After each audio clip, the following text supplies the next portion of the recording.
Good morning, everyone. Welcome to this event. We are so thankful for your time, for coming to support us and our panel today. I am Dr. Raj Wesley, professor in the psychology department and faculty advisor to the Global Citizenship Distinction Program, GCD, as we call it amongst ourselves. Just want to say a quick line about the program itself. So the Global Citizenship Distinction Program at Brookdale aims at creating awareness and sensitivity amongst our young students to world issues, global issues that are pretty much universal and affect everyone, everywhere. It has been wonderful working on this program. This is my 4th year, and I have just enjoyed every bit of it. Before we Towards the end of the presentation today, we will have a QR code up of the GCD website for anyone who would like to know more about us. Special call to students who are on this call to join the program. But before we get into the presentation today, I was thinking a lot about the earthquake in Turkey, and I would like for us to observe a 30 seconds silence as a memoir to people whom we have lost. It's a global concern, right? So let's just take a small pause here and do that.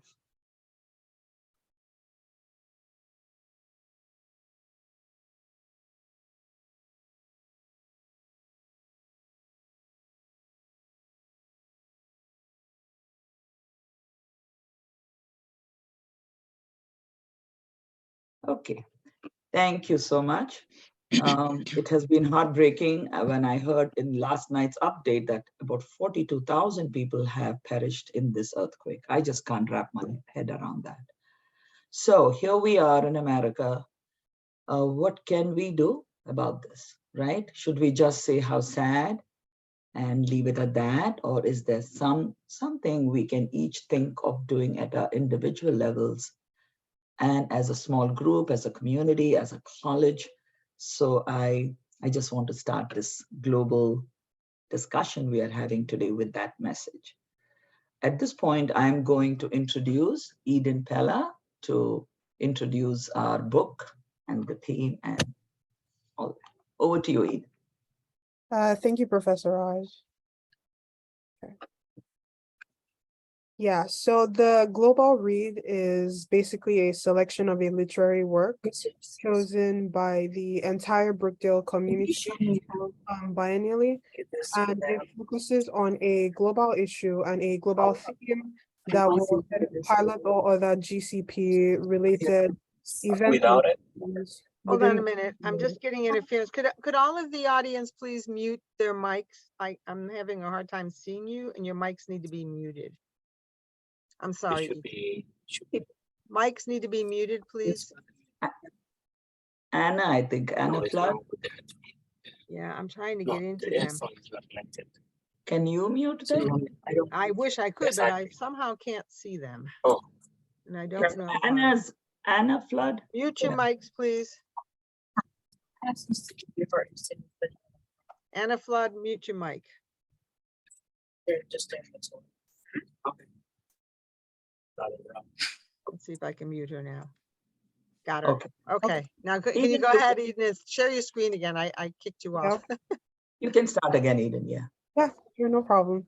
So like I said, the Global Read is a literary work that's chosen by the entire Brookdale community biennially, and it focuses on a global issue and a global theme that will then pilot all other GCP-related events and programs within those 2 years. And the theme for this year is Transcending Divisions. And out of that theme, the Brookdale community has selected the Book of Joy by Douglas Abrams, His Holiness Dalai Lama, and Archbishop Desmond Tutu. The book is basically an enlightening conversation between His Holiness the Dalai Lama and Archbishop Desmond Tutu about how we can cultivate our emotions of joy and peace in an ever-changing world. And in this meeting, my friends and I will each give detailed presentations of some of the chapters that we picked in the book. But don't just hear from us. If you guys haven't, If you guys haven't read the book yourselves, I completely advise you to go read it. And I'm 100% sure that you will find it as enlightening and as enriching as we did. Back to you, Professor Raj. Thank you, Eden, for that nice introduction to our theme, the GCP theme, and the book. So here is our panel. I'm going to request all my GCD students here to introduce themselves. Hi, everyone. My name is Belinda Samoa. I'm an international student from Ghana. My majors are nursing and creative writing. I am in my third and final year at Brookdale, and this is my second year in the Global Citizenship Distinction Program. Hi, everyone. My name is Marina. I am an international student from Italy, and this is my second semester Brookdale, as well as my second semester with the Global Citizenship Distinction Program, and I am majoring into political science. Hello, everyone. My name is Fafa Winner. I am majoring in psychology. It is my second year with the Global Distinction group, and I will be graduating this year. Hi, everyone. My name is Eden Pella. I'm a creative writing major in my second year at Brookdale, and this is my third semester with the GCD. Okay. So now we are actually going to begin the presentation. Each of the panelists will share their, I just want to tell you what we did. I asked the 4 students to pick any part of the book that they liked to talk about, and each one of them has picked their little section. And then we came together and we discussed it. We have spent some long hours, fun hours, not so fun hours working on this. It's been challenging, but I'm sure you're going to enjoy the discussion this morning. So we're going to begin with Belinda. Belinda, you can take it from here. Okay, so the title of my section is Nothing Beautiful Comes Without Some Suffering. And in this section of the book, it focused on how for most people, when they go through suffering, joy becomes very foreign to them. And both the Archbishop and the Dalai Lama shared very specific times in their lives where, despite feeling a lot of pain and suffering, they were still able to maintain their joy. And for me personally, what I loved the most about this section was that they didn't just share their life experiences with suffering, but they also shared with us tips, very practical ways for us to also experience joy in our own suffering. Next slide, please. So in my presentation, we will go over how this section relates to us and how we too can find joy in our darkest situations. Next slide. So how does this relate to us? As a college student, I know how it can be so easy for us to get caught up in all the difficult aspects of college. So as such, we tend to postpone our joy and say after we graduate, we'll be happy. Or after we are done with that very difficult class, we'll be happy. Or once the exam is over, we'll be happy. But just like the Archbishop and the Dalai Lama, we too can experience joy in whatever situation that presents itself to us. Next slide, please. So now, how can we find joy in our darkest situations? Next slide. The very first tip that was shared was that we need to acknowledge the pain. And that acknowledgement comes with understanding that the college process is not all fun and games. You have to recognize that you cannot compare a 6-credit class to a 1-credit class. Definitely the rigor of both classes would be different, and you cannot compare like a 6-page essay to a 2-page essay because they are both different. So you have to recognize and acknowledge that, okay, it's not entirely fun and games. And when people also come to us and tell us about the pain they are going through or the struggles they are going through in a class, we are not supposed to make them feel guilty. And now, in the words of the Archbishop, he says, I think we ought not to make people feel guilty when it is painful. It is painful, and you have to acknowledge that it is painful. So when a friend comes to us and tells us that they are having a very difficult time in a certain class, or this semester is just beating them up, it's not in our place to make them feel bad about it just because You took that class and you had an A in it. That's not right to do. Next slide, please. The next tip is that we have to recognize and acknowledge our community. Now, at this point in time in the story, the Archbishop was in the hospital and he had been diagnosed with prostate cancer. He's in a lot of pain. The surgeon is probing him and he is in more pain because the cancer already comes with its own pain, and the surgeon probing him inflicts more pain on him. And in that moment of pain, he just took a time to pause, to look around him, to see who was around him. And he could see the gentleness of the nurse that was taking care of him and recognize the skill of the surgeon. And in that moment where he just paused to recognize them, his pain was more bearable.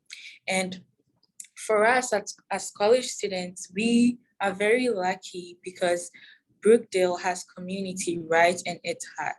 Most of the things that Brookdale does tries to center around community. For me, I know how it can be a struggle on Tuesdays and Thursdays to choose between all the club activities that are happening. And when we are there at these events, I want to encourage us all to be fully present, not to just scroll away our entire time on social media. If the Archbishop in all his pain was just scrolling around social media or just being completely zoned out in a different world and not recognizing the people around him, he would have felt his pain in a very immense way. So just applying to us, college is not easy, but we are lucky to have community right here for us to enjoy. Next slide, please. And the third tip that was shared by the Dalai Lama. And at this point in time in the story, he was at a place where the Buddhists go to receive enlightenment. And while he was there, he suddenly felt intense pain in his abdomen and he had to be rushed to the hospital because he was in so much pain that he started sweating. And on his way to the hospital, he just took a moment to look through the window and was just observing the area they were driving through. And he found a man on the side of the road. And he just kept thinking about this man. Even after the car had already passed by the man, he kept thinking about the clothes this man had wore. The man looked so weak. He looked like he was at the point of death. And he was just thinking about all the things that the man was probably experiencing in that moment.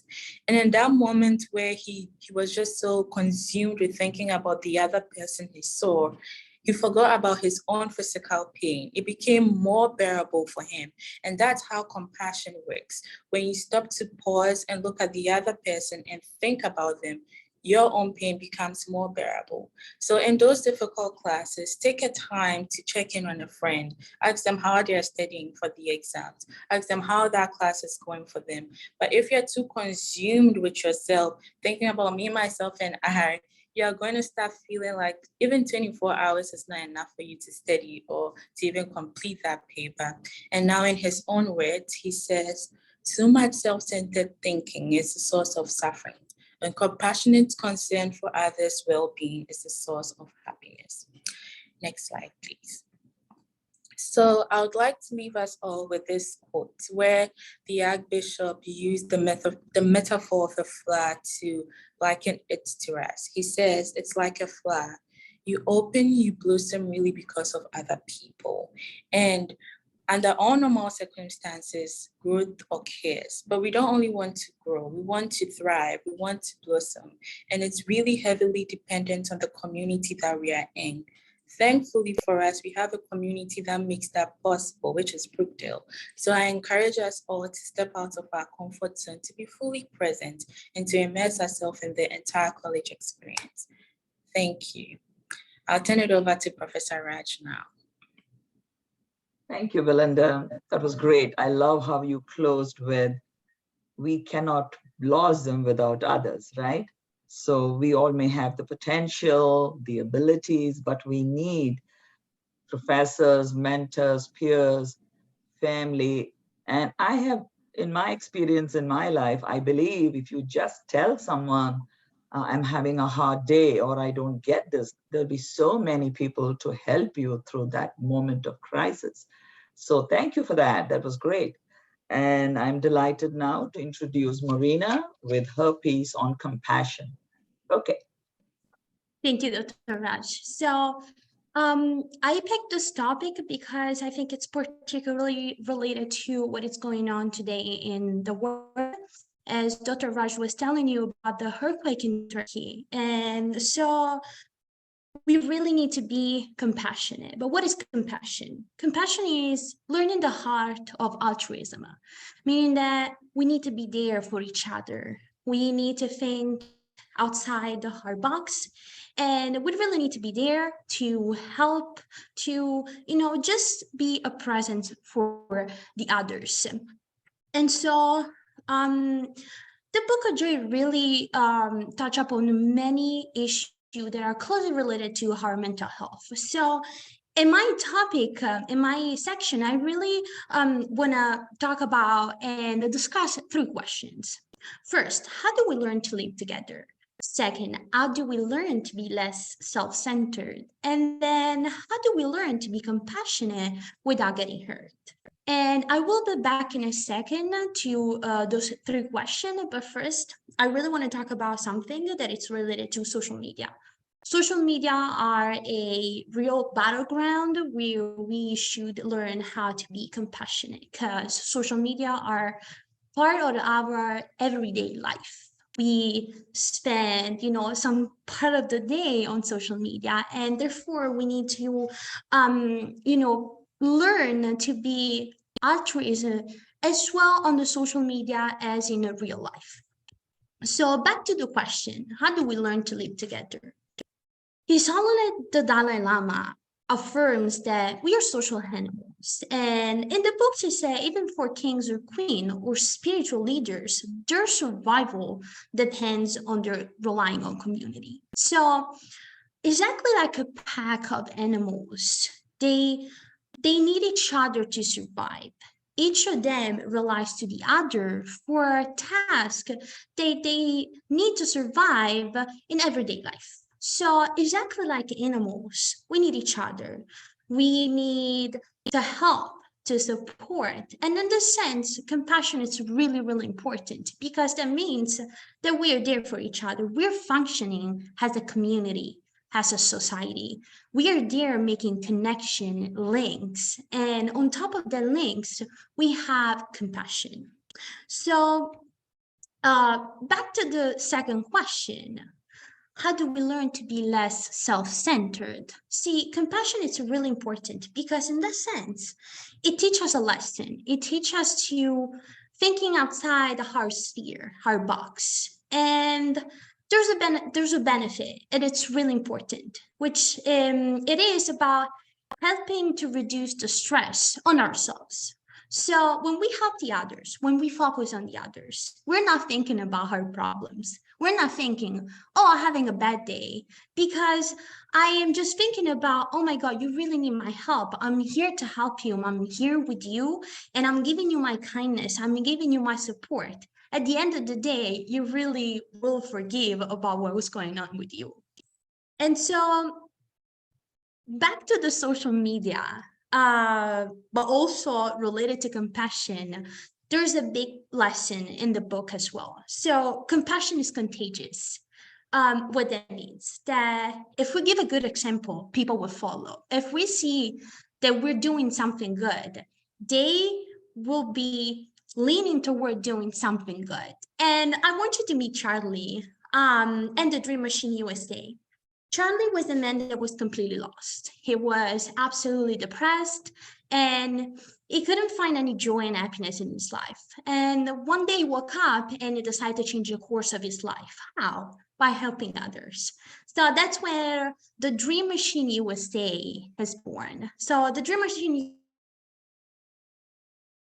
USA is an organization that you will find on Instagram, as you can see. And the scope of the organization is to help the others. They travel inside the United States as well as outside the border of the United States to help people.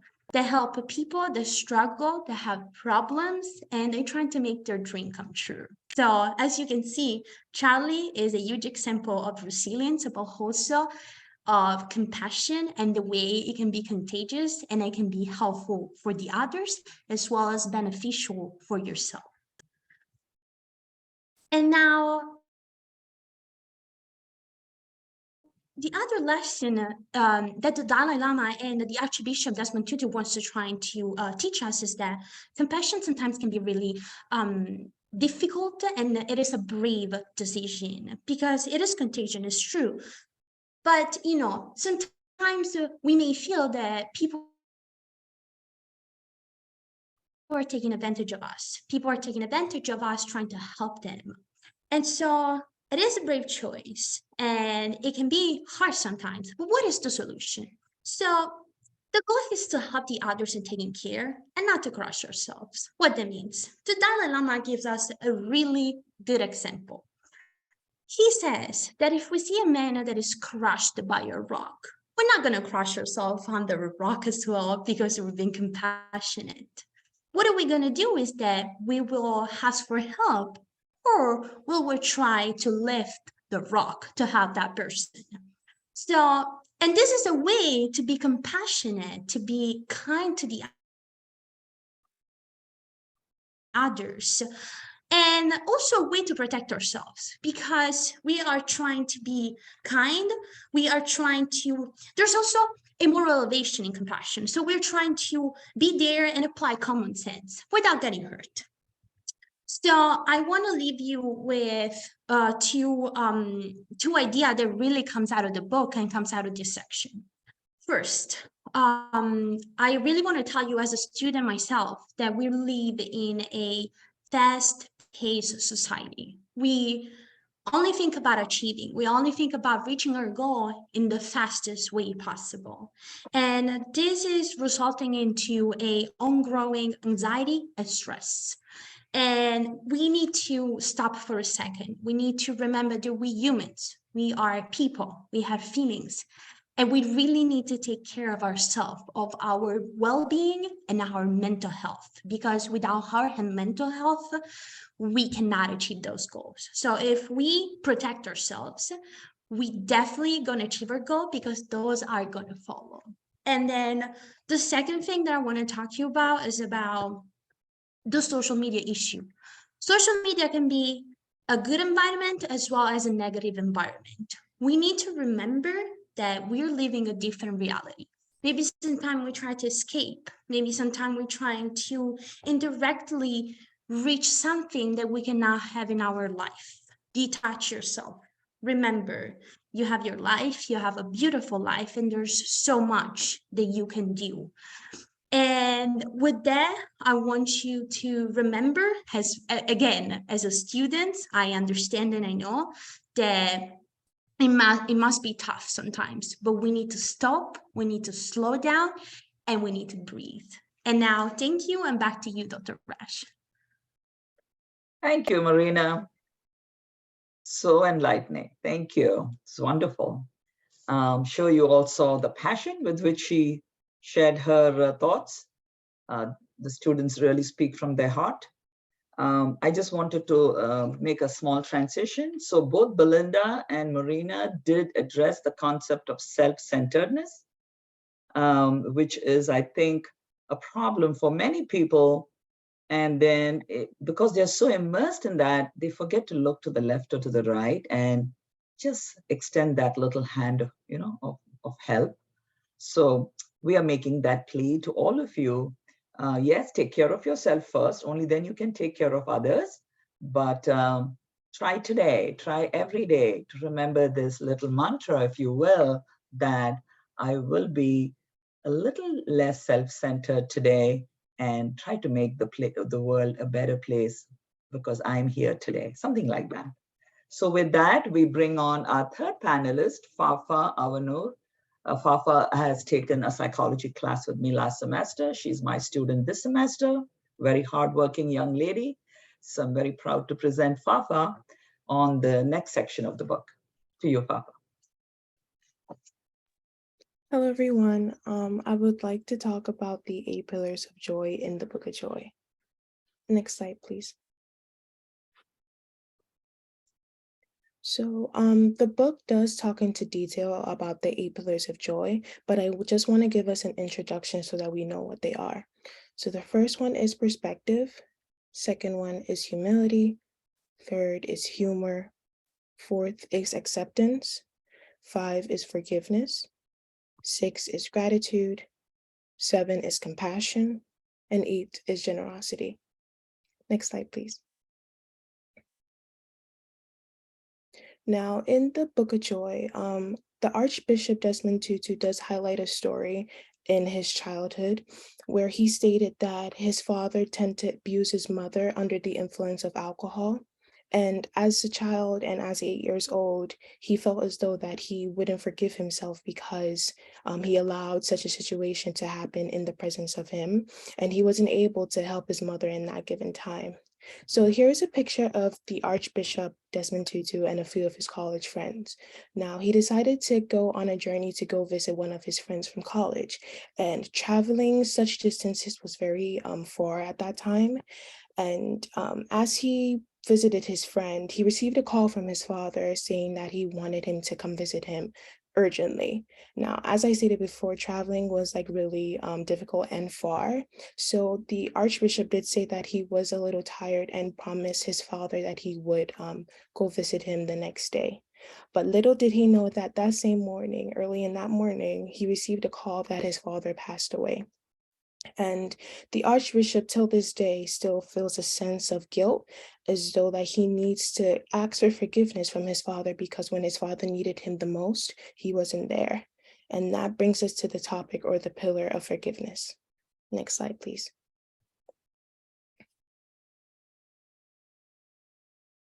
Next slide, please. So what is forgiveness? Forgiveness is the art of letting go. We are able to release negative thoughts, and we have the ability to move on. We are able to move past any harmful thoughts that might affect us in the future. Next slide, please. How do we feel when we don't forgive? We have a sense of resentment. We feel very angry, and sometimes we feel rage. We feel vengeance as well, as though that we need to repay the person who has harmed us the same favor. Next slide, please. Now, in the Book of Joy, it highlights a fact where during the panels or during the discussions, a person asked the question is forgiveness a sense of weakness? Now, His Holiness Dalai Lama did respond to this saying, there are certain people who act out of animal mind. When someone hits them, they want to hit back, retaliate. With our own human brain, we can think, if I hit back, what use will it be in the short term or in the long term? Now, he distinguishes the fact that we are different from animals. We have the ability to reason. So if someone does something to us that hurts us, we have the ability to reason, take back, think about our decisions, and then perform whatever it is that might affect us in the future. Next slide, please. Now, there are some things to consider when we're diving into forgiveness. We have to consider the oppressor. Sometimes they might be feeling things, and in order for them to experience such things, they have to hurt or they have to cause harm. We take into consideration the individual that is being oppressed. And sometimes we also take into consideration the emotions that they feel. So the sense of vulnerability, the pain, and sometimes the sadness as well. Next slide, please. What happens if we don't forgive? We are tied down to our oppressor. We have huge chains that clutch our wrists that enable us to move forward. The oppressor holds the keys to our happiness. We are unable to laugh or smile because we still have the negative thoughts behind our minds, and we are unable to gain control over our lives because in order for us to move forward, we have to let go of such negative thoughts that we had in the past. Next slide, please. Now, the Archbishop Desmond Tutu stated that we stand firm against the wrong, not only to protect those who are being harmed, but to also protect who is harming others, because they eventually do suffer. He highlights the fact that the oppressor and the victim have both sides to play. So we should also take into consideration both sides and their feelings as well. Next slide, please. Now, as a young generation or a young youth, we are exposed to social media, and some of the problems that could arise from such exposure is cyberbullying. Now, with excessive exposure, there are a few impacts that we experience. We feel distressed, we have high levels of anxiety, sometimes we endure mental torture, which would sadly lead to severe levels of depression that affect our daily lives. Next slide, please. Now, there was a study conducted in the book which stated that a few researchers found the fact that unforgiveness seems to compromise our immune system, which makes us really vulnerable to diseases that might affect us physically and mentally as well. Next slide, please. Now, there are some benefits of forgiving. We have a peace of mind. We're able to move forward. We are free from all anger and all rage. You know, it takes a lot to get someone angry. So in order for us to forgive, we feel like a sense of relief as we let go of all such negative thoughts.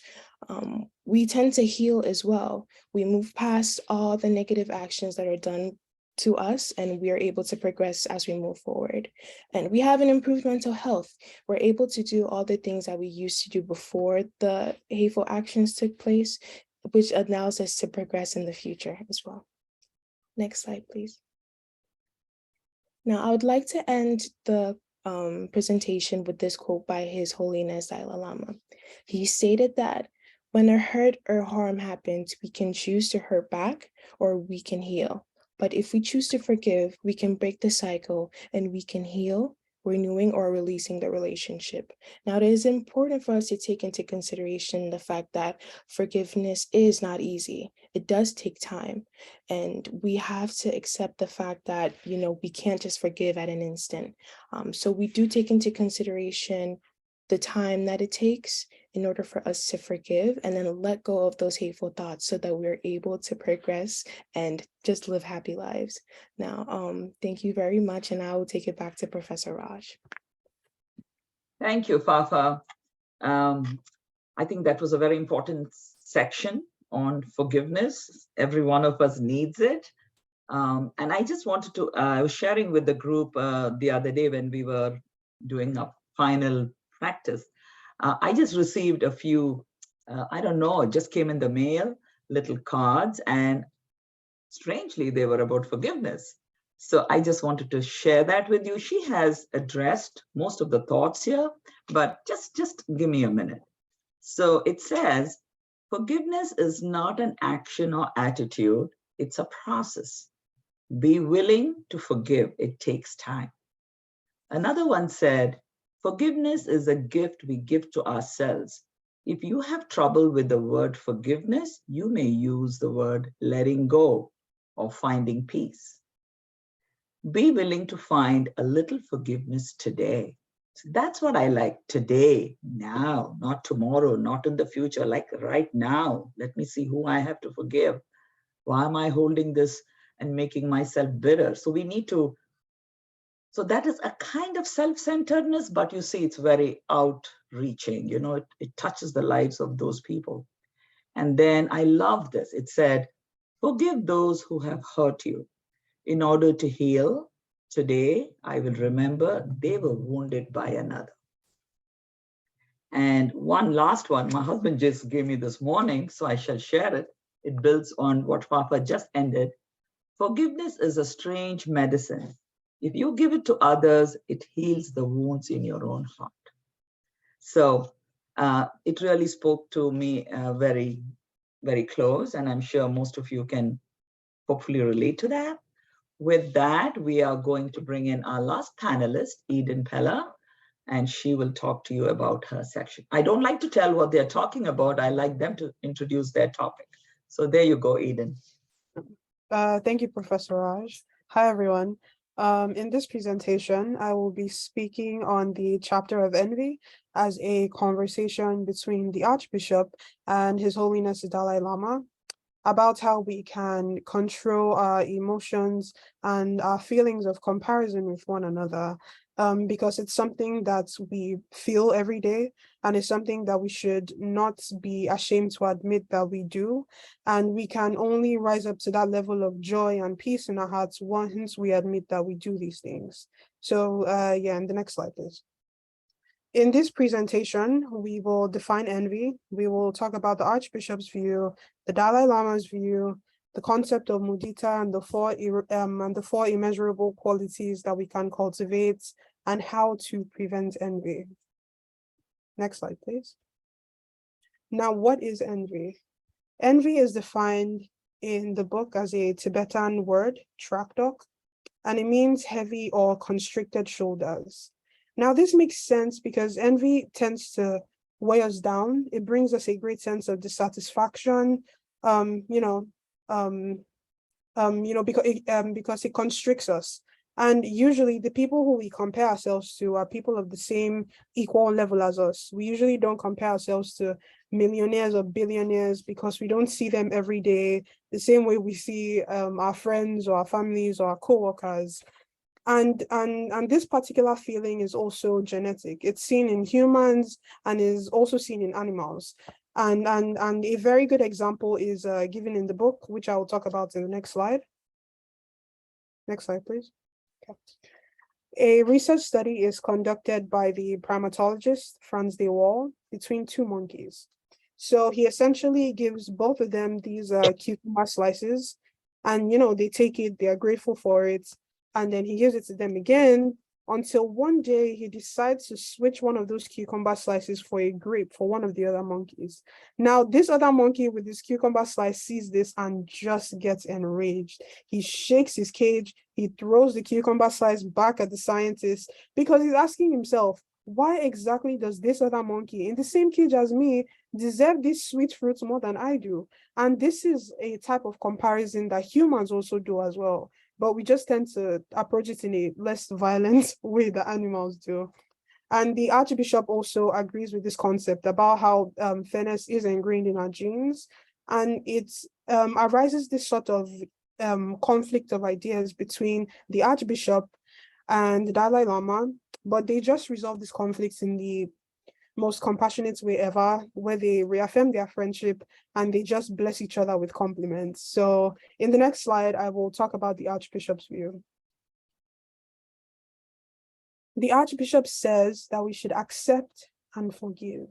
We should accept the fact that we are obviously not going to be the prettiest, smartest, funniest person in the room, and we should forgive ourselves for feeling that guilt, because envy comes with a slight because envy comes with a slight tinge of guilt, and that guilt in turn tends to affect our mental health. It really breaks us down, and we are only going to be able to get rid of that envy once we forgive ourselves. And he also gives 3 very good remedies for whenever we feel envy. The first is gratitude, where we essentially wake up in the morning and we're grateful for everything we have. You might not have a luxury car, you might not even have a phone or a laptop or like the basic elements of life, but at least you have food on your table. You ate this morning, you have a bed to sleep on, and you are only going to be able to curb that envy once you are grateful for the little things that you do have. The second way that we can get rid of this envy is that we can turn it in a way that it becomes a motivation. Now, let's say your coworker got a raise, and you're feeling envious of that particular coworker because he got a raise. That envy can push you and motivate you to get that particular raise that you saw your coworker getting. And the Archbishop also says that this might not be the best remedy for envy, but at least it's better than cultivating the feeling in your heart. And the third is the growth mindset, where you reframe your mind. You ask yourself, why exactly do I want this particular thing that I'm envious about? Why do I need a house with 7 bedrooms and 4 bathrooms when I only have a family of 2?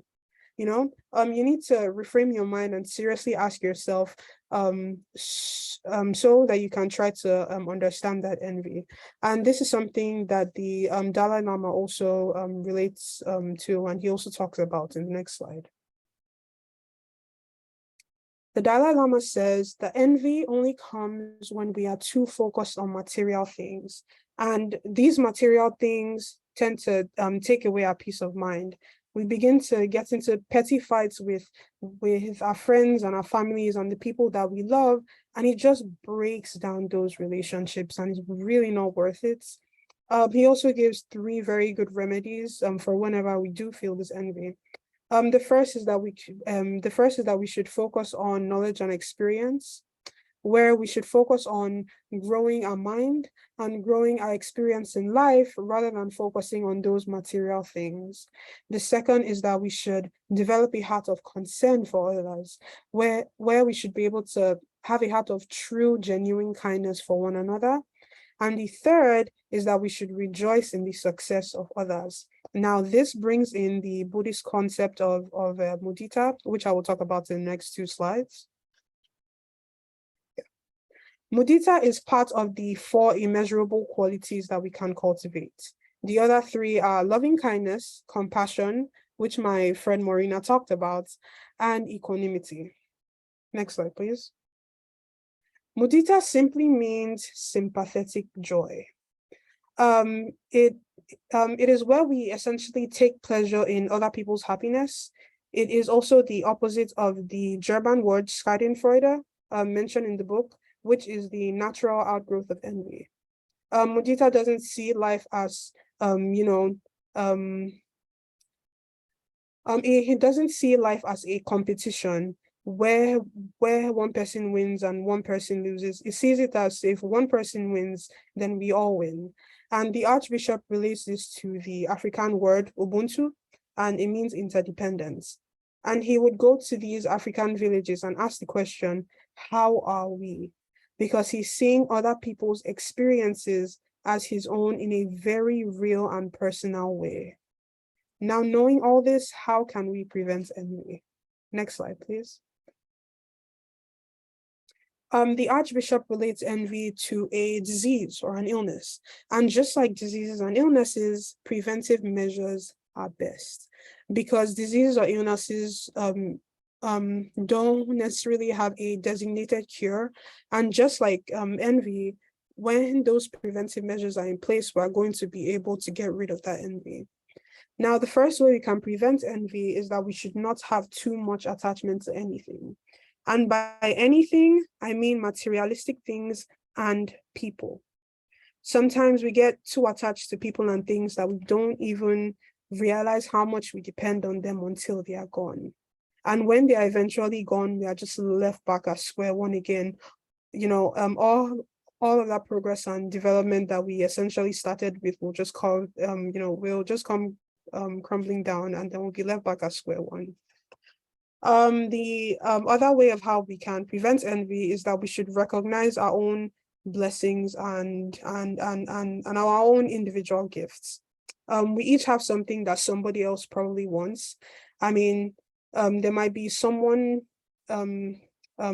there might be someone in your area or even in your town who, let's say, doesn't even have a phone or have a laptop or even have a bed to sleep on. And you might have some other special gifts that some other people don't have. It's like you might be able to sing better than most people. You might be better at math. You might be good with numbers. And these are qualities that other people might want to have. And once you recognize exactly what you have, you are going to be able to curb that envy. And the last way of how we can prevent envy is that we can recognize our shared humanity. I mean, we are all people in this life trying to find meaning and trying to find peace and trying to find joy. And once we understand that about ourselves, we are going to be able to confront envy. Now, the chapter ends with a very lovely prayer by the translator for the Dalai Lama in the book. His name was Thubten Jinpa. And it says, "As for suffering, I do not wish even the slightest. As for happiness, I am never satisfied. In this, there is no difference between others and me. Bless me so that I may take joy in others' happiness. And back to you, Professor Raj. Thank you, Eden. Thank you so much. I think you really laid it out very nice, pretty intense, what envy can do to us. So just to wrap up what we have all discussed, I just want to go back to the theme of the Civility Week, social media. And I'm sure the audience can see that each of the 4 segments the students talked about, right? I'm going to go backwards. Envy, forgiveness, compassion, and suffering, all of that is affected by social media these days, right? Envy, you see someone having something, looking good, this, that, and I'm like, oh my God, how wonderful, I don't have that. So then I don't want to waste a lot of time. I want to open it for discussion soon, but I just want to remind everyone, we are trying to make a connection between the Book of Joy and the theme of the Civility Week. And I want to throw in our own theme. The GCD's theme this year is mental health. So we did a presentation in the fall, social media and mental health. And it's kind of interesting how that conversation continued into this presentation through the Book of Joy. I mean, can you all see how they are interrelated? So we know that, humans are emotional. We are affected by things that happen big and small, like what happens in the news, what happens next door. It's very hard to build these walls around you, but then like I like what I try to do is I like to take care of myself as best as I can, meaning eat right, get some rest, good sleep, read some good books, talk with students. One of the things I love about GCD is I get to interact with my students outside of my classroom a lot. And it has really kept me vibrant, living, energetic. It's Friday morning and I am enjoying this. So like, yes, we all have our problems, we have our issues, but for the time being, it's gone, it's out. And we are not sitting there feeling sad. So I just want to, I want everyone who's on this call to just connect the dots that our students have so beautifully given you. And I just wanted to say one thing as a psychology professor. When I was new at Brookdale, I've been here almost 20 years, not yet, but almost getting there.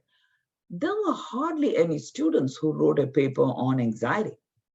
I always tell my students, don't write a paper just because you have to write one for this course. You have to get credit. Take a topic that speaks to you, that you like to really learn about. Maybe there's something happening in your family, in your life, where you live. I don't know, could be ADHD, could be autism, could be violence, could be anything that you have personally been affected by or are concerned about. So find a topic under this course which will help you to research that. I did that a lot as a college student, as a doctoral student. I studied issues that spoke very closely to my own personality because the reading is hard, right? The published research articles for you young students is still quite challenging. It'll be okay after a few years, but right now you're all first year, second year, third year students. It's challenging. And what I'm seeing every semester, the number of students across my 4 or 5 psychology courses are talking about social media and what it has done to their anxiety, to their stress, to their health. So as an institution, as Brookdale, what is it? So I want to leave you all with that thought. We must not take this line. I really commend the Civility Week, Dr. Latte, Dr. Ryan, Steve, and everyone else on the committee for choosing such a relevant theme and trying to understand it better. With that, we are going to open it for discussion. The students have put our QR code. You can scan it if you would like to know anything more about the GCD. And I think we will stop there and take it from there. Thank you, panelists. What an inspiring presentation. And Dr. Wesley, for all the work that you've done for the GCP, and also for your dedication to our students here at Brookdale. So we're going to move to Professor Ryan, and he's going to be conducting the Q&A. If you have a question, you can either type it in the chat, which is probably the best way to do that. And then Professor Ryan will address questions and to the panel. Thank you. Hi, everyone. Thank you so much, Dr. Ave, and thank you, Dr. Wesley, and to all the panelists for an amazing discussion. I'd like to congratulate you on such powerful presentations and reflections, thinking about compassion, empathy, and gratitude when it's so necessary. So thinking about the text of the self, as well as the text of the world, beginning thinking about those affected by the earthquakes in Turkey and Syria.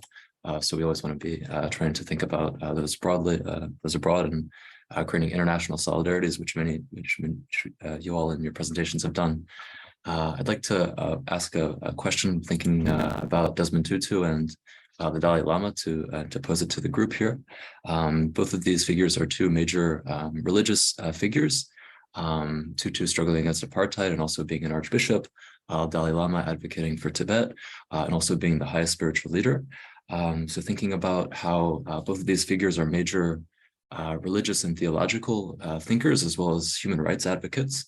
I wanted to ask how you see, either in the text or in your own studies of these two figures, how the emancipatory dimensions of political discourse end up in many ways in these two figures coinciding with religious thought. So we can think about the abolitionist and women's suffrage movements in the 19th century with figures like Angelina Grimke and Frederick Douglass. Or moving to the 20th century, where we see Dr. King in the civil rights movement, emphasizing elements of Christian theology, or as we move to Latin America, Africa, and Asia, thinking about liberation theology in the 1960s to the present, where an emphasis on the poor and the oppressed and the liberation of those groups was a key goal of many theologies that were proposed and became key parts of social movements. So I wanted to ask you all what you thought about if there are moments in the text where you found the religious practices of Tutu and the Dalai Lama coincide with their activism and their advocacy for human rights and various struggles. So anyone likes to take that, you can take a shot and then we'll all talk collectively. What I want to say, if I may answer, what I want to say is more than pointing out a specific moment when this combines. What I want to point out is that, as you were saying, as political leader, has they move to social conscience, but also as a religious figures. What they really brought out of the book is a really meaningful lesson, which it is not only we are spiritually elevated because they have been through a really important journey, speaking of the apartheid, speaking of all the fights that had to brought on during their life, and they're really important figures because of their age. So my point is that they're trying to give us a really important human lesson, which it is, we're human, okay? Besides being this really important figures, okay, spiritually and politically, we're humans. So what we're trying to tell you is that as humans, we are born with those feelings. We can not get rid of envy. We cannot get rid of, particular features that we have because it's humanity. So they're telling us, there's always a solution. As humans, us first. We're giving you example of us as human, especially when, my friends were talking about envy, that we're talking about when the Archbishop didn't take his father call, and then he found out that the father passed away, and it was like I should have answered in that moment, even though I was very mad at my dad for what he did in the past. They're telling us, they're teaching us a really important lesson, that it's even beyond religion, on my point of view, which it is, we're human, embrace that, but be in control. You are in control. Try to carry on that, but trying to find a solution. Don't let your humanity on the best side take over and, you know, be your boss. Take your spirituality, your body, your mentality, elevate that all the time by finding a good side, a positive side. Thank you. Thank you, Marina. Now, Marina is a political science major, yes, beginning her college university education. So did you think that Dr. Ryan's question spoke to what we were trying to discuss in our own little meetings, how they Yes. informed? Did you see that connection? So thank you, Dr. Ryan, for that. It was a loaded question. It was hard to remember everything you asked, so I was quickly writing it down. But I'm so glad you asked, because I was telling the group when we were preparing, I don't want you to just prepare your pieces. So, you know, we would talk a little here and there so that they were at ease for this session. So, you know, they are still new, they are learning, but I think she took a good shot. And I invite any of the others to add to what Marina said from the panel. I would like to add, if I remember the question correctly, and you can correct me if I'm wrong, the question was how their religious views was in their advocacy for, I think, the things they stand for, how they coincided, if I'm right. Okay, so I would speak on for like the Archbishop. So after the apathy, he was in my section, he spoke about after Nelson Mandela was released from prison and he was elected as the first president in free South Africa. He was invited to speak on reconciliation and all the atrocities that they had gone through. And in the Christian faith, we are taught how suffering is, we shouldn't forsake our suffering, and suffering can actually bring us together. And in his, so he having that knowledge, knowing that, okay, no suffering goes to waste and suffering can actually bring us together and beautiful things can also come from suffering. He centers his speaking because now his speech is going to set the ball for healing to take place, because people are still angry, people are still going through so much pain, but his faith and what he stood for, his faith taught him that, okay, nothing, all the suffering we go through, it has a purpose. And he uses the analogy of a mother, like the suffering she has to go through, she goes through that because she's going to have a baby at the end. So that from the Christian faith, understanding that the suffering that the country has experienced, though it wasn't the best, there's still something beautiful going to come out from it. That together with he standing for compassion, he standing for what's right, was able to give him like some ground to be able to start the work of healing after the country received freedom.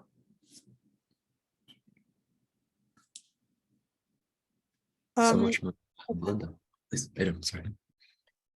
Okay, yeah, sorry, I just wanted to add a little bit to what Belinda said. It was something very, very significant that the Archbishop did in South Africa that literally just changed that literally just changed everything, because South Africa was actually going to have collapsed if he didn't do what he did. And this was like the period like after Nelson Mandela got released, you know, they gained their independence. So what he basically did was that he asked the mothers of the boys and the children that were killed in the anti-apartheid struggle to hug those particular police officers and those people that actually murdered their children, and to reconcile with them, basically.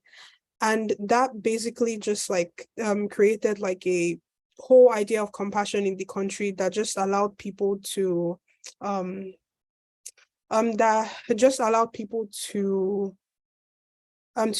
able to relate with each other better, yeah. And then they were able to forgive the people who caused them harm. Fafa, would you like to, I heard Eden ending with the theme of forgiveness. I was wondering if you wanted to connect it. No pressure, but if you like, take a minute.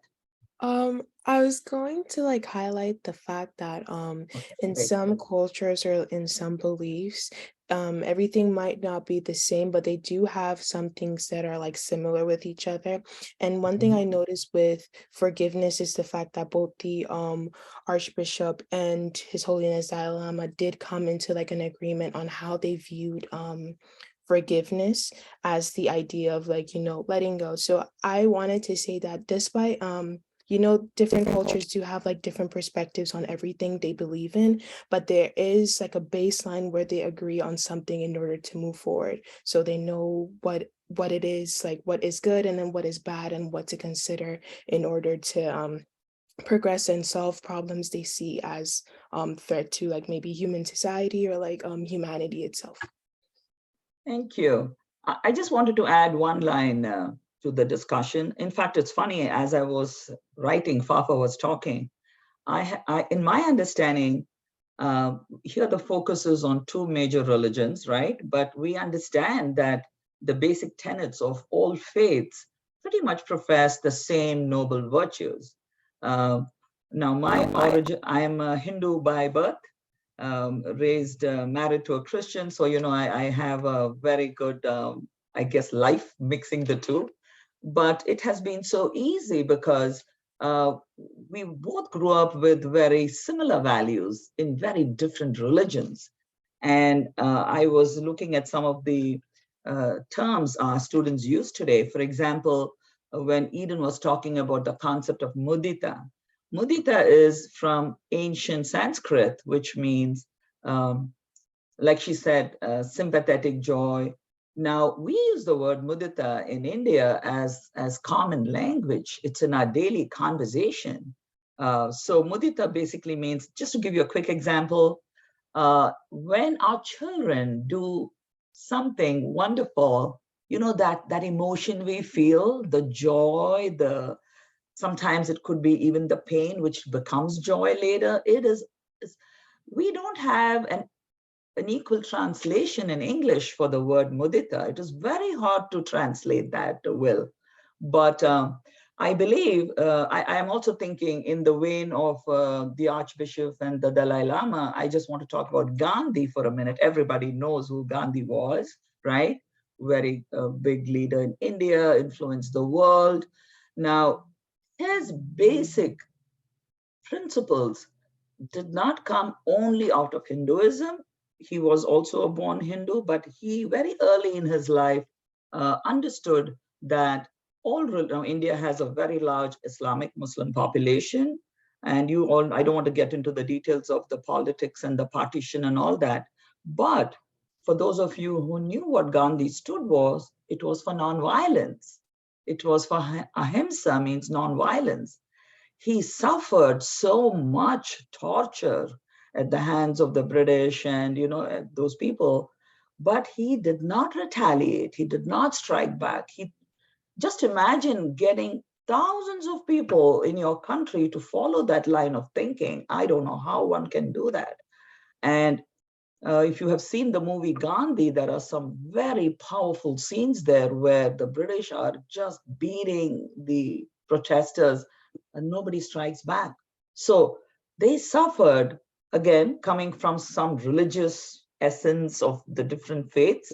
But when a leader like Gandhi or the Archbishop or Nelson Mandela, Martin Luther King, anyone, I'm not getting all the names right away, but when you think of even any nation pretty much, the Middle East, there are people who stood for those deep values, truths that lay as a core of these. So I hope you're answering your question to some extent.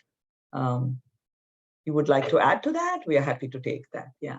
I just want to have one thing, because I know my answer was very, very general, because I really wanted to point that out, but I also want to, a little detail about your question was that there's an event that both the Dalai Lama and the Archbishop Desmond Tutu recall when Chris Hani, who was supposed to succeed Nelson Mandela, was shot.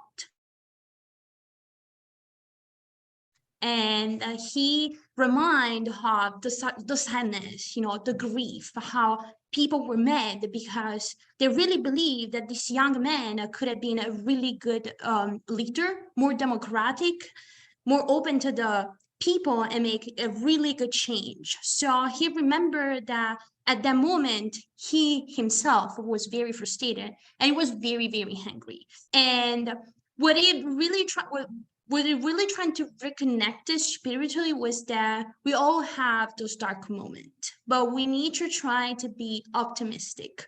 We need to try to find the positive side, because he really pointed out how people were really, really down. They were protesting. So in that particular political moment, in the act, he was trying to say, don't lose faith, because even in the darkest moment, you need to find that little light that we can shed and we can and that can help us to bring on. Thank you all so much, Papa, Aiden, Belinda, and Marina, for some outstanding responses, and Dr. Raj as well. Some really powerful reflections. The process of reconciliation is very, very powerful in the South African context, and the nonviolent forms of protest that Dr. Wesley were mentioning are, I think, very, very, very important to continue to think about as we continue in our lives in the present. There are lots of, in the Q&A, many indications of congratulations and wonder for your wonderful presentations. There's a question from Dr. Zampona Kru. She was wondering if any of you have changed your daily habits or practices as a result of reading the book. If so, you could explain what those changed practices are. If anyone would like to jump in.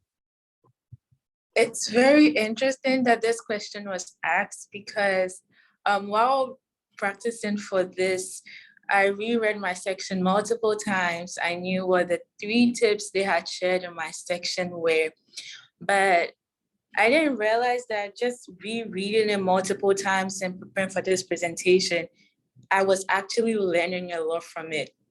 During this week, I received news that wasn't so pleasant. And first thing I told myself, it doesn't matter, I don't care, I'm just gonna do whatever I want. So I was just going through my day and it really started getting to me. I was like, oh my God, Belinda, like, that's actually tough. And I just sat with that for a moment and I acknowledged that, okay, the news I received wasn't pleasant and I have to acknowledge it. So that was the first step, I acknowledged it. And then I remembered that Eden and I applied for the same thing. So I was like, oh, let me reach out to Eden and see how she's doing. So I reached out to her, and that's just me reaching out to my community. And we start talking about it, and she just advised me, she's like, you're fine. And we start talking and we start laughing. And in our text message, we said Book of Joy 101, acknowledge the pain. So it just became, in that moment, it just became so real to us. So unconsciously, we really applied that to our lives.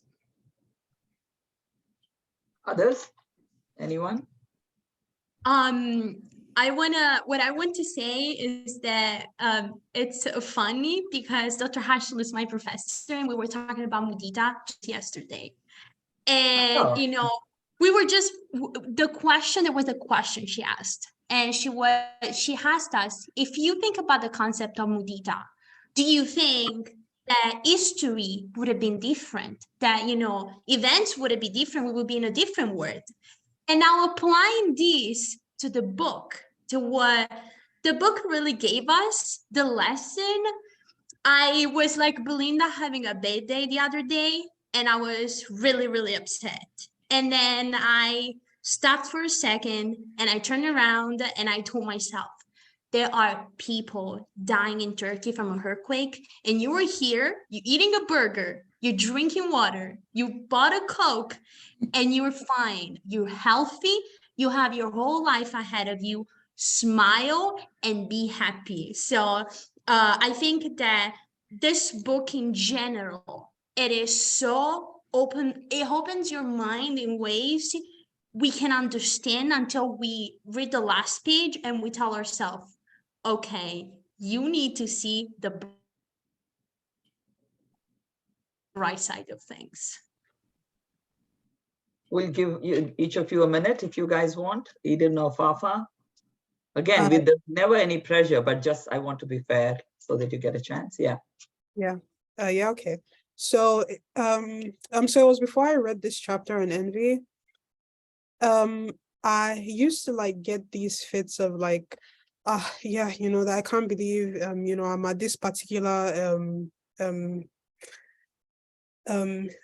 you know, that I can't believe that I'm at this particular position in my life. And then you know, it's like I just used to be so in my head. And then sometimes I will feel envious, but I didn't want to term it exactly as envy. But it's like I would just like get these like fits of like, I can't believe, you know, I'm at this particular position in my life and I don't have this particular thing, or I haven't reached this particular goal, and see this other person where we started out the same way and they have the you know, and they have the position that I wanted. But it's like after I read this chapter, I just had to he just had to come to terms with myself that this is envy that I'm feeling, and it is not good and it's very bad. And I have to wake up every morning and try to be grateful for every single thing that I have. It's like, even if even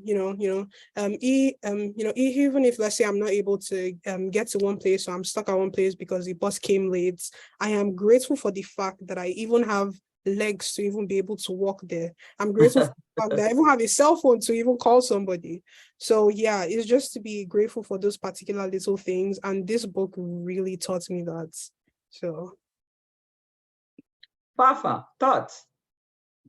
Diving into forgive, it's so funny because I didn't really think that I would be so into the pillar of forgiveness, honestly, because it takes a lot for me to forgive because I'm such Everyone, all of us, yeah. I'm such a hard-headed person, and I think too much, like, oh, you know, this person did this to me, like, why should I even forgive? So but the book does highlight the fact that it is important to like because I think sometimes what we do is we just forget, and we just assume that, you know, if we forget about the hateful things, we could just move forward. But sometimes it's not always true.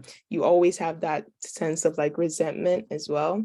So I feel as though that's what like the book taught me. And then the book also highlights a few stories in the book, not just about the Archbishop, but also a few others that have gone through like even worse that I have done, just with someone just saying that, you know, this is what they did to me, and then this is how I feel about it. And honestly, I feel as though like the book really just highlights the key, you know, like the key points that it takes a lot to forgive, and we just need to go through that specific time and range in order to make sure that we are able to do that.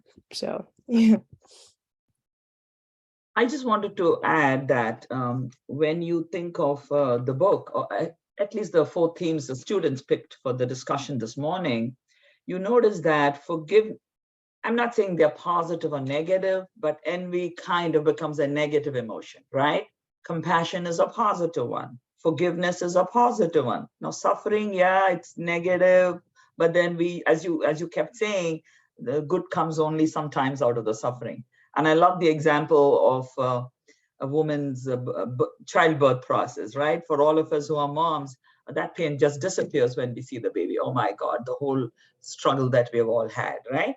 But I just wanted to say, we had this conversation, Dr. Ashley's question, when we were discussing. So it's funny that this panel that I have here, some of us are international students, including myself. So I was telling them, when I came to the US so many years ago, I came in 1994 to do my PhD, and there was no internet, there was no cell phone. I lived in Long Island, had to take a train into New York. I had no car. It was very hard life. And I'm not saying I envied. I completely relate to you, Eden. I think I'm above envy. I'm good. I'm not that person who was envious. But there were days I'm like, how am I doing this? all my friends have cars and they have this, and I didn't even have a computer. Oh, I had to go sit in the library and do my papers. There were no laptops back then. The computers were very expensive. I was a student on a very tight budget. So there were many things to feel bad about, to feel sorry about, to pity myself.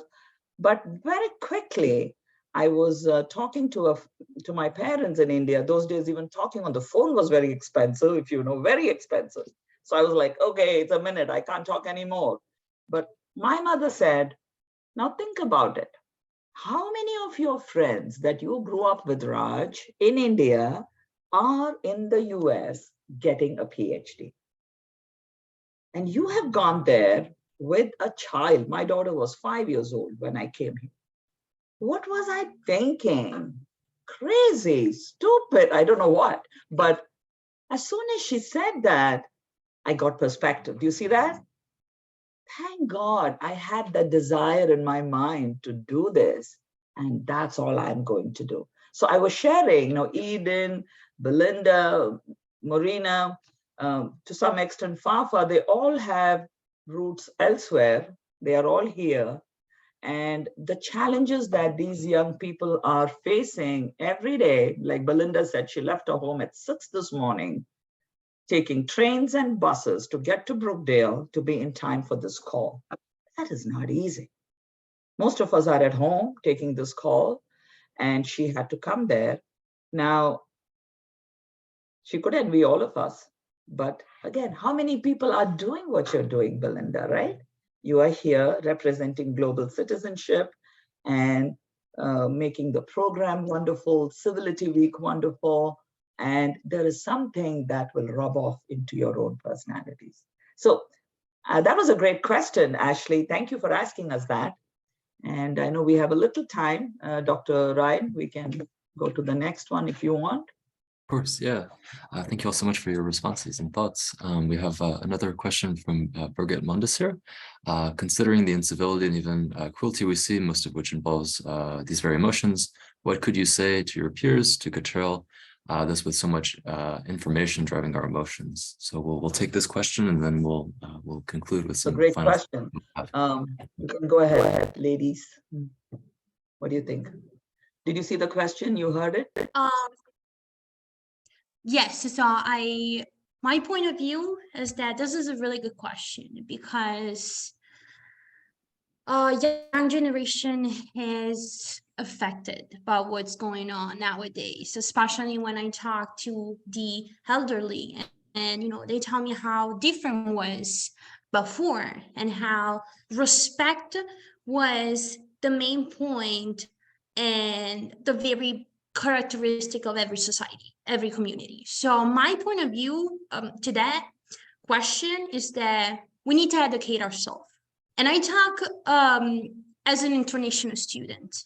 I understood that you never stop learning. And even in that sense, even about civility, even about being educated, I think my answer is culture. Culture, be educated.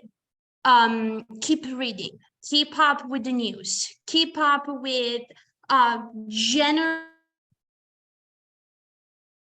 education. Is the answer to for the new generation to fight against what's going on, fight against incivility and fight against this new culture that is getting a little more rebellious in that sense and is getting a little more irrespectful.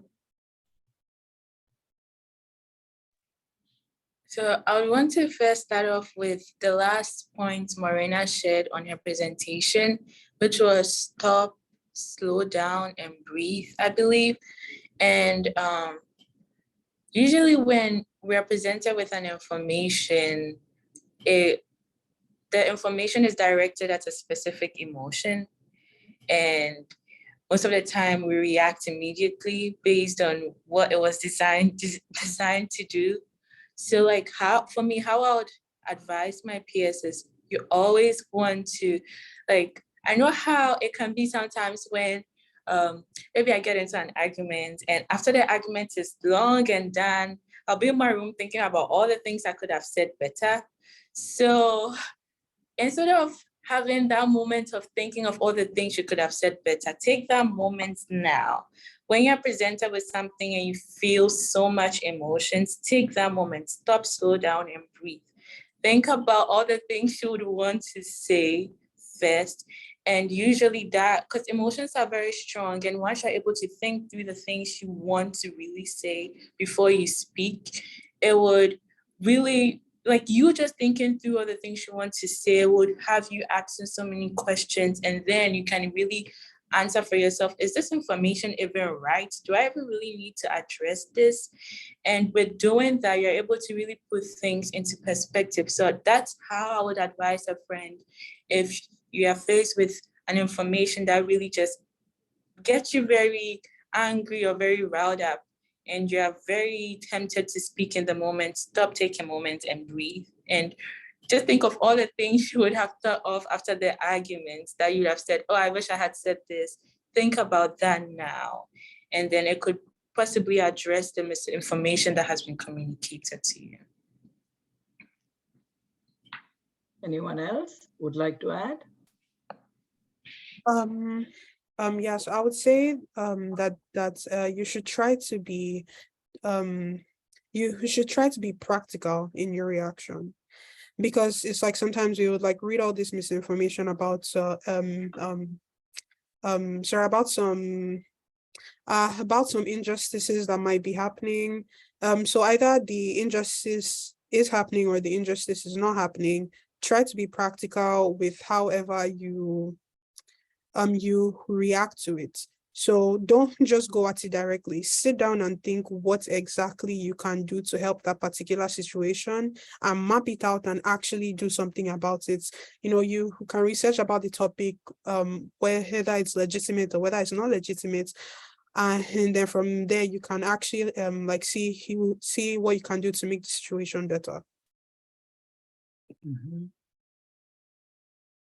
I was just thinking that, thank you so much, Birgit, for that question. It's such a great one. And we attended a few sessions this week on Civility Week. And the one thing we discussed was, what is the role of the family, the role of school, the role of church and other institutions in catching the kids when they're very young and infusing these eternal, wonderful principles that work all time.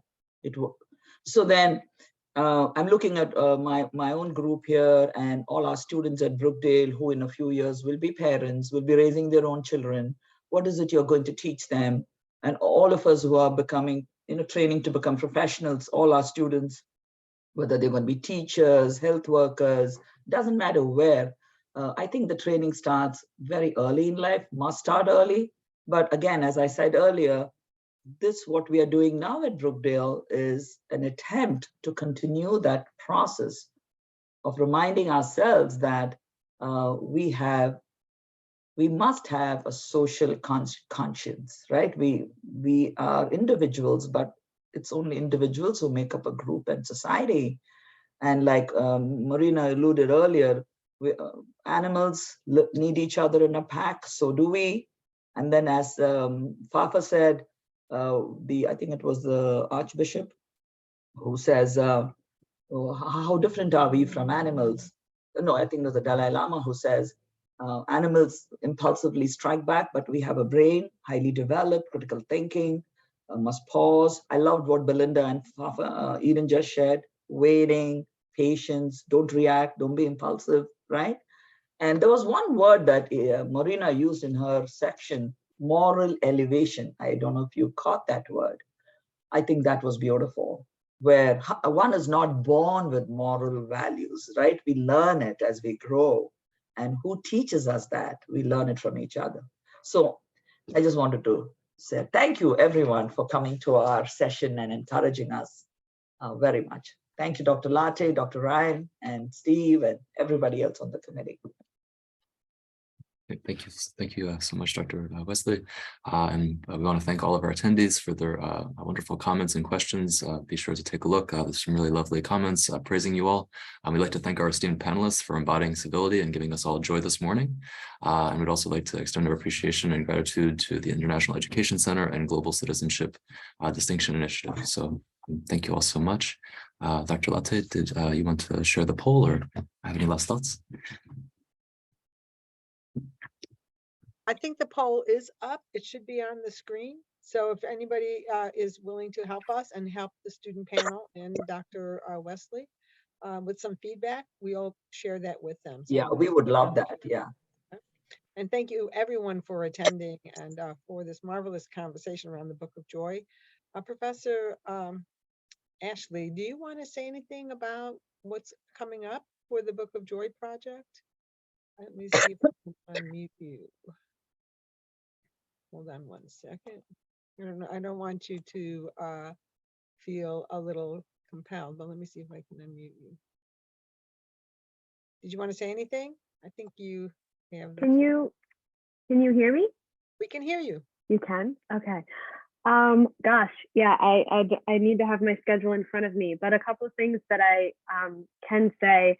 Next week on the 23rd, that should be Thursday during college hour, we are going to have Caroline Hunter coming, and she was involved on her own.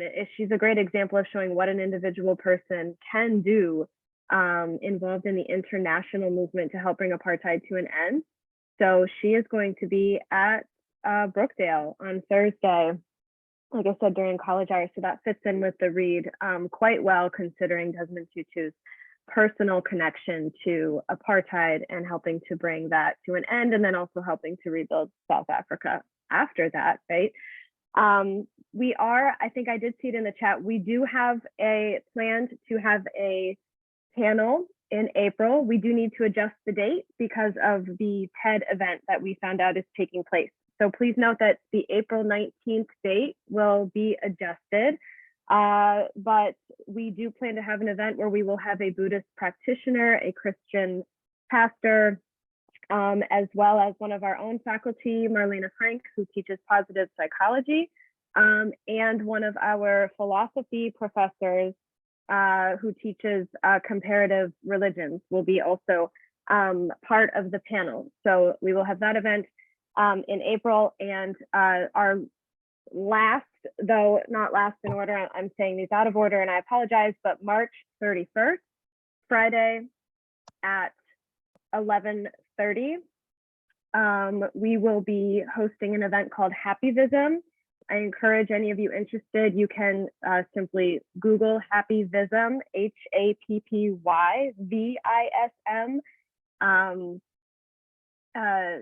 to learn more about it. But it is a project that is aimed at bringing joy to Black and Brown communities. The emphasis is on self-love. It is happy, it is upbeat, there is music. It is going to be an engaging, awesome presentation that is being brought to the college thanks to Angela Cariotis and our Office of Diversity and Inclusion. So that will be another event tied into the Global Read initiative for this semester. Thanks, Ave. Yeah, you're welcome. Thank you very much. And we applaud all that you do for the college and for the community at large, you and all of your committees that work on many of the projects that you do. So if there are no further questions or any comments from the panel, I thank you all for attending the Civility event and encourage you to come in person if you're on campus to our next one, which is at 12:30, where our philosophy professor will give a talk. And that'll be in the Twin Lights 1. Thank you all. Thank you, Dr. Latte, again, Dr. Ryan, and my wonderful panel. Awesome, good job. And once again, we thank everyone who came to encourage us this morning. Take care.